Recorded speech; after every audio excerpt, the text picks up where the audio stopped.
this is Rue. Welcome to the Slash Gear Weekly Roundup. Game consoles got more attention than usual this week thanks to the upcoming E3 conference. A video of what's believed to be the next generation Nintendo was leaked, along with an insider source confirming rumors that the new game console will have controllers that feature a 6.2-inch touchscreen display, along with a standard button layout, plus a camera and possibly a stylus. Microsoft is offering a special deal on the Xbox 360 to students starting today, May 22nd. With the purchase of a Windows 7 computer priced at $699 or more, you can get a 4GB Xbox 360 console for free. Work hard, play hard, kids! Now, for PS3 gamers, Sony has detailed a welcome back compensation package to make up for the almost 4-week outage of the PlayStation Network. The PlayStation Store should also be back online by Tuesday, May 24th, and will pump out backlog games right away with 2 titles per week. However, it wasn't smooth sailing during last week's restore of the PlayStation Network. Sony discovered that their password resetting process had a security loophole, and that a credit card phishing website had managed to set itself up on one of Sony's servers.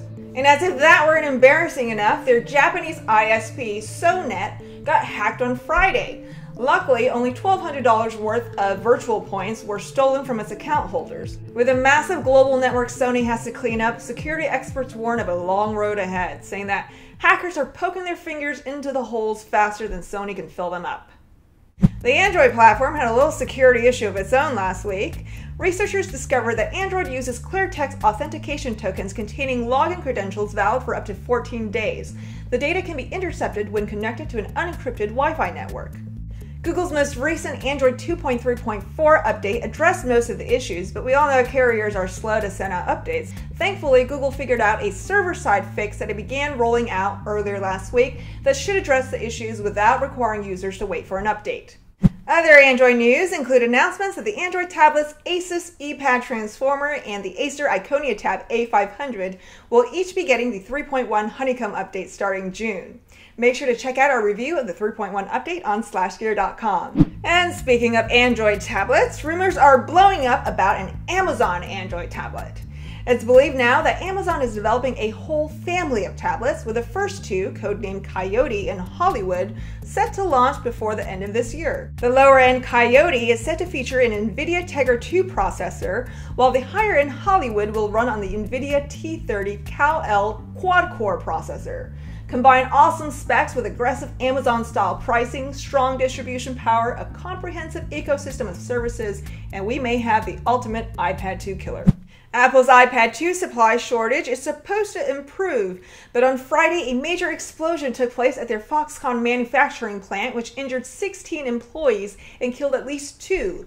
The incident has so far been blamed on the combustion of super light dust, and it's not certain if this will affect iPad 2 supplies. On a happier note, Apple is preparing a surprise to celebrate its 10th retail anniversary. The operation has been top secret, but evidence suggests that we can expect a retail revamp dubbed Apple Store 2.0, which may bring NFC-enabled registers and interactive use of the iPad 2 as signage and as a new point-of-sale tool. New rumors on the next iPhone now suggest that an iPhone 5 will arrive in November, while the iPhone 4S will arrive in September. However, neither one will support 4G LTE and NFC. But that doesn't stop manufacturers from competing to be the next major Apple supplier. Last week's SID 2011 Display Technology Conference revealed several contenders for the next Apple Retina display. Toshiba came out with a high-density 367 ppi LCD that is far superior to the iPhone 4's Retina display. It's rumored that the company wants to start manufacturing for Apple in 2012. LG and Samsung both came out with super high-density tablet screens that are twice the resolution of current tablet displays, but Samsung may reserve its best technology for itself, as it intends to go head-to-head against Apple in the arena of smartphones and tablets. However, Samsung may have run into problems with its latest Galaxy Tab 10.1. The tablet, along with the Galaxy S2 smartphone, are expected to be unveiled at an event this Tuesday, May 24th, but now the event has been postponed with no explanation and no word yet on a new date. Hopefully that won't delay the Galaxy Tab 10.1 from launching on June 8th. Another device set to launch on June 8th is the HTC Sensation 4G on the T-Mobile network. T-Mobile's roadmap for 2011 has actually been leaked, showing that a good variety of devices are on their way. The The HTC Double Shot is expected to arrive on July 6th as T-Mobile's MyTouch 4G Slide, complete with HSBA Plus dual-core processor and slide-out QWERTY keyboard. July 15th will bring the HTC Marvel, which is T-Mobile's version of the Wildfire S, along with the BlackBerry Monza, also known as the BlackBerry Touch. August will reveal 2 more BlackBerry phones, the Bold Touch and the next-gen BlackBerry Curve, as well as Huawei's S7 tablet. And in September, we can expect a gigantic 4.5-inch Samsung Hercules, which will boast the fastest HSBA Plus speed of any current HSBA Plus phone sold in the US.